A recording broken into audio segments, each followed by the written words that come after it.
नमस्कार। आज हम पार्टनरशिप अकाउंटिंग के एक बहुत ही दिलचस्प और ज़रूरी पहलू पर बात करने वाले हैं। जब कोई नया सदस्य किसी चलते हुए बिजनेस में शामिल होता है तो सबके साथ बराबरी और निष्पक्षता कैसे बनाए रखी जाए। चलिए इस पूरी प्रक्रिया को आसान भाषा में समझते हैं। इसको एक आसान तरीके से समझते हैं। मान लीजिए एक टीम ने मिलकर एक जबरदस्त प्रोजेक्ट बनाया है। अब कोई नया इंसान उस टीम में शामिल होना चाहता है तो ये पक्का करना जरूरी है ना कि पुराने सदस्यों ने जो मेहनत की है उसका सही फल उन्हें मिले। बस बिजनेस में भी ठीक यही चुनौती होती है।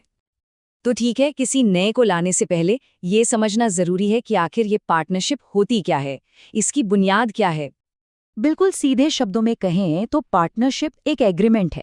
इसमें दो या ज्यादा लोग मिलकर बिजनेस करते हैं और पहले से ही ये तय कर लेते हैं कि जो भी प्रॉफिट या लॉस होगा उसे आपस में कैसे बांटेंगे।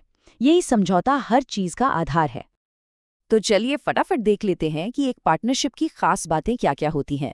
इसमें एक आपसी समझौता होता है, प्रॉफिट लॉस को बांटा जाता है, हर पार्टनर कुछ न कुछ पैसा यानी कैपिटल लगाता है और ये भी समझना जरूरी है कि किसी भी नए पार्टनर के आने या पुराने के जाने से पार्टनरशिप का ढांचा बदल जाता है। चलिए अब आते हैं असली मुद्दे पर। जैसे जैसे बिजनेस बढ़ता है और कोई नया पार्टनर जुड़ना चाहता है, यहीं पर मामला थोड़ा सा पेचीदा हो जाता है।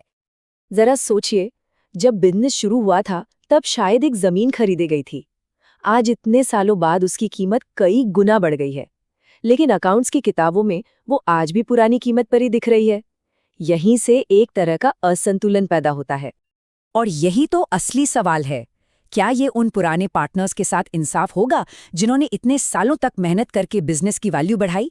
बिल्कुल नहीं। और बस यहीं पर अकाउंटिंग अपना रोल प्ले करती है ताकि सबके साथ निष्पक्षता बनी रहे। तो इस इंसाफ वाली समस्या को हल करने के लिए अकाउंटेंट्स के पास दो बड़े काम के टूल्स होते हैं। एक है पुनर्मूल्यांकन यानी रीवैल्यूएशन और दूसरा है ख्याति यानी गुडविल। चलिए देखते हैं ये काम कैसे करते हैं। देखिए स्क्रीन पर ये फर्क कितना साफ दिख रहा है जिसकी हम बात कर रहे हैं। एक तरफ है वो पुरानी कीमत जो किताबों में लिखी है और दूसरी तरफ है आज की असली मार्केट वैल्यू। हमारा काम इसी गैप को भरना है। तो ये रीवैल्यूएशन है क्या? ये असल में एक ऑफिशियल प्रोसेस है जिससे हम एसेट्स और लायबिलिटीज की वैल्यू को उनकी आज की सही कीमत पर अपडेट करते हैं। ऐसा करने से बिजनेस की असली फाइनेंशियल पिक्चर सामने आती है। और हाँ, सबसे जरूरी बात, ये जो भी फायदा या नुकसान होगा ना, वो नए पार्टनर के आने से पहले पुराने पार्टनर्स में उनके पुराने रेशियो में ही बांटा जाता है। आखिर ये उनकी ही तो मेहनत का फल है। अब बात करते हैं गुडविल की। गुडविल वो चीज है जो दिखती नहीं पर होती बहुत कीमती है। जैसे कंपनी का नाम, उसकी रेप्यूटेशन, कस्टमर बेस, ये सब भी तो एक एसेट ही है और नए पार्टनर को इसके लिए भी कीमत चुकानी पड़ती है। चलिए अब इन सब थ्योरी को एक प्रैक्टिकल एग्जाम्पल से समझते हैं। इससे सब कुछ एकदम क्रिस्टल क्लियर हो जाएगा। तो कहानी में दो पार्टनर हैं, ए और बी। दोनों ने शुरुआत में 50,000 रुपए लगाए थे और वे 3:2 के अनुपात में अपना प्रॉफिट शेयर करते हैं। अब आता है कहानी में ट्विस्ट।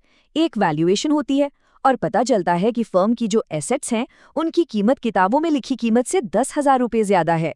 ये है हमारा रिवैल्यूएशन गेन। तो अब सवाल ये है कि इस 10,000 रुपए का क्या होगा?